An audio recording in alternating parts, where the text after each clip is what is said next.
In my last video, we talked about just being where you're at so you can experience that everything's okay in your world.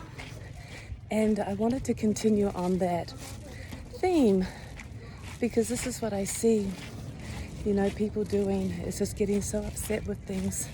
And hey, Consuelo, hola! Getting so upset with things that they believe are going to happen, and so they actually worry themselves sick and start to live very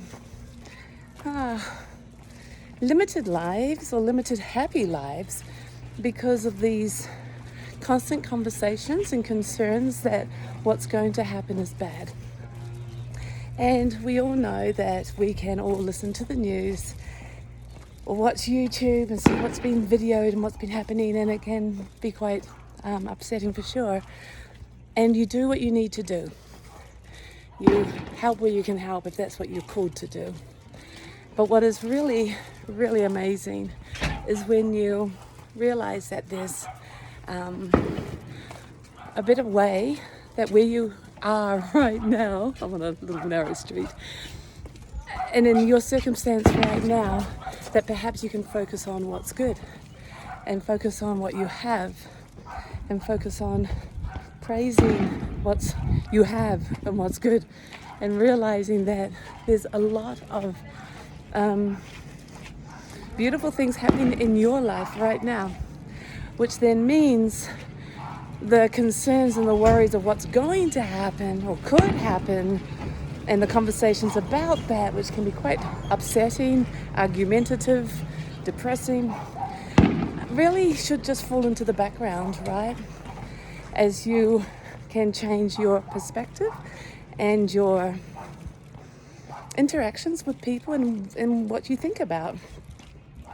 So I'm not saying to ignore the world, don't take it as that.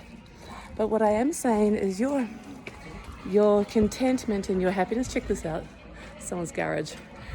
Your contentment and your happiness is not based on something that could happen in the future.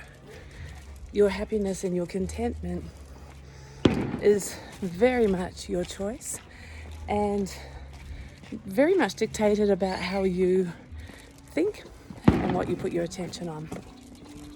So when you start to see that, you can realize that you can change a lot of things. You can change your own health. You can change your own state of being. You can change your own happiness. You have a choice. And the choice would be to have a great day now, to have happiness now, to live now, to be excited now, to be free now, and also to recognize perfection now. Because then what you're giving to your life is 100% of your attention, right? The rest is just going to happen with or without us. It doesn't mean that we have no say, it doesn't mean that we have no voice, but it means your happiness is more important. And so to focus on that is what I advise.